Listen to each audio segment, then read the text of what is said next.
नमस्कार साथियों, आपको पिछली 2 मीटिंगों के बारे में जानना है। सारे साथियों को मैं उसके बारे में बताता हूँ, जल्दी बताता हूँ साथियों।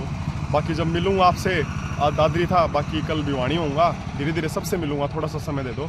तो लास्ट मीटिंग से पिछली वाली मीटिंग के अंदर मुख्यमंत्री सबसे लास्ट में आए थे, उन्होंने सारी चीज़ें सुनी थी। उसके बाद ये कहा था कि मैं तुम्हारे लिए बहुत अच्छा करूँगा, तुम जिस संगठन से जुड़े हो वो देश के अंदर देश हित का काम करता है। तो उससे क्या है, और भी विश्वास हुआ। देखो, हम जिससे एफिलेटेड हैं उसके बारे में मुख्यमंत्री खुद कह रहा है, तो हमें बहुत ज़्यादा आत्मविश्वास बढ़ाने लग रहा था कि भाई हमें बहुत कुछ अच्छा मिलेगा, हमें बहुत अच्छी उम्मीद थी।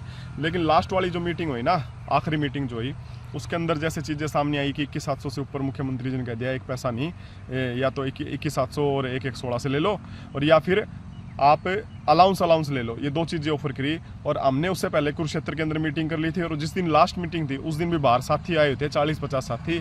चाहे आज वो भाई, उसमें से एक साथी ने तो बताया है कि भाई मैं था, सुशील लाटर ने तो भाई वीडियो बना के सारी चीज़ें क्लियर करी हैं। लेकिन चलो, तो उस आखिरी मीटिंग के अंदर सब साथियों ने कह दिया था कि भाई लोग फांसी खा जाएंगे अगर 21,700 ले आया, और खुदकुशी कर लेंगे अगर ऐसी चीज़ें हुई। मैं बोला बिल्कुल नहीं लेके आऊँगा, उठ के आऊँगा। नूला उठ के आ जियो, बहुत स्वागत है तेरा, बहुत अच्छा स्वागत है हरियाणा के अंदर अगर उठ के आ गया तो, सारे साथियों ने कहा। और दूसरा ये कहा कि भाई धरने की स्थिति, मैं बोला पता है भाई, 42 दिन हो गए, इतना लंबा खींच के सारी स्थिति पता है मेरे को। मेरे पास देखो, आज वो लोग चाहे मेरे को जो मैसेज में और फ़ोन पे बात करते थे, वो चाहे एक्सेप्ट ना कर पा रहे हों ग्रुप में, लेकिन देखो आपको ना वो चीज़ें कहनी चाहिए भाई। हमने विक्रांत से वो चीज़ें कही थी कि भाई लोन की किस्तें लेके फैमिली का दबाव और ये सारी चीज़ें वो जायज़ है, देखो पड़ रही थी, हमारे सबके ऊपर पड़ी हुई थी।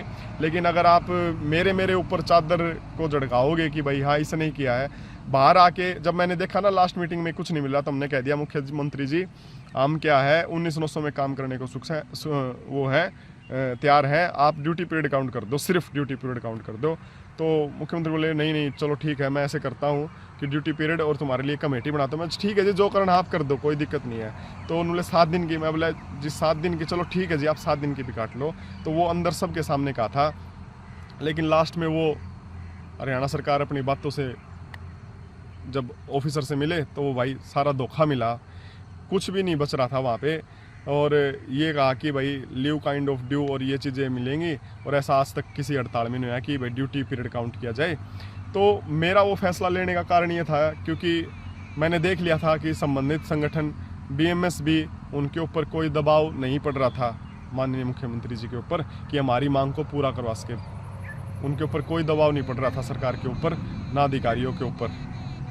हम ये सोच रहे थे कि भाई हमारी जो जायज़ डिमांड है उसको जिस छाते के अंदर लेके आए हुए हैं उसका दबाव रहेगा और उसको मानेगी सरकार।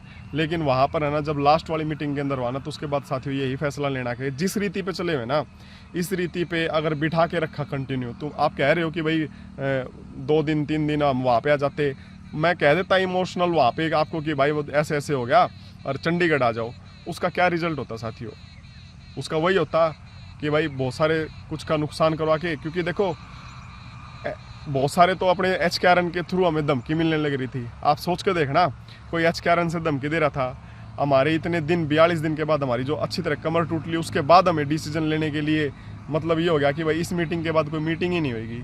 तो उसके बाद आप सोचो कि जब मीटिंग ही नहीं होएगी हमारी आगे, तो उसमें लगातार बिठा के मैं तुम्हें किस धोखे में रखूँ और कंटिन्यू उस तरीके पे हम गए भी नहीं कि भाई हम किसी राजनीतिक पार्टी से संपर्क किया हो या किसी उस पे किया हो। उस रीति पे चले हुए थे, उस रीति को तोड़ नहीं पा रहे थे। उस रीति को तोड़ने का मतलब यही था कि एक बार धरना उठाना ही पड़ेगा। मैंने बहुत सारी भावनाओं पर चोट करी है। मैंने इसलिए कह रहा हूँ कि मैं अपने डेलीगेशन को नहीं, क्योंकि प्रधान मैं था भाई, वो चोट हुई है तुम्हारे ऊपर, तो फैसला यही लिया था कि भाई 1900 पे उठ के आ जाना। वो उठ के आ गया था। लेकिन उसके बाद है ना, कोई ऑप्शन ऐसा नहीं था कि मैं वहीं पर धरने को कंटिन्यू रखूं तुम्हारे साथ, कोई वो वैसा नहीं था उस टाइम पे, नहीं था 40 दिन के बाद, ये 42 दिन के बाद नहीं था। इसलिए ये फैसला लिया गया था साथियों। और जो एक कमेटी बनी है ना, इसी पर हमें जान झोंकनी है पूरी तरह से, क्योंकि देखो विस्तृत रूप में आज तक क्लर्क की कोई कमेटी नहीं बनी। माघवन के बारे में कहते हैं, उसके अंदर क्लर्क के कोई जिक्र नहीं है। इसलिए अब की बार है ना, मौका है अपनी बात को सिद्ध करने का, क्योंकि टेबल के ऊपर है ना अधिकारी नकार देते हैं भाई ये है, बजट है, वो है, लेकिन कमेटी के अंदर वो रिटायर्ड अधिकारी को भी अपनी पद की गरिमा लाइफ टाइम रखनी पड़ेगी, भाई मैंने इनके साथ इंसाफ करा है। ठीक है साथियों, तो इसलिए क्या है, इस कमेटी के अंदर पूरे हरियाणा से 2 अपने जो विशेषज्ञ साथी हैं उनको लेंगे। आ रहे नहीं है साथियों, थोड़ा सा बस डाउन आगे, आ रहे नहीं है, आप विश्वास रखना, आ रहे नहीं हैं। अभी भी अपने अंदर सारा आंदोलन जिंदा है, लोगों का विश्वास वापस प्राप्त करेंगे।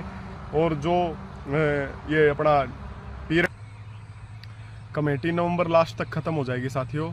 उसके बाद जो भी आपका फैसला होगा वो एक साथ फैसला धैर्य के साथ और खुद के विश्वास पे लिया जाएगा कि CAWS के विश्वास पे कि हम किस रणनीति पर आगे बढ़े। इस दौरान ये जो 25,500 की बात कह रहे हैं कि भाई सरकार ने ऑफ़र दिया, कोई ऑफ़र नहीं दिया था। 21,700 से ऊपर एक बार भी ऊपर नहीं बढ़ी। ये कई चीज़ें हो गई थी बीच में, टाइम नूहिंसा वाला कट गया, उसके बीच में बाढ़ वाला, तो सारा टाइम है ना आंदोलन का लंबा खिंच गया, बहुत ज़्यादा लंबा खिंच गया।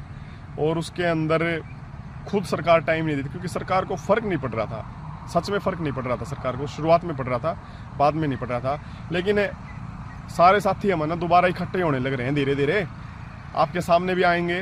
तो आप जो भी चीज़ें हैं, जिस प्रकार से भी जो भी चीज़ें होंगी, मैं आप सबका सामना करूँगा साथियों। धन्यवाद।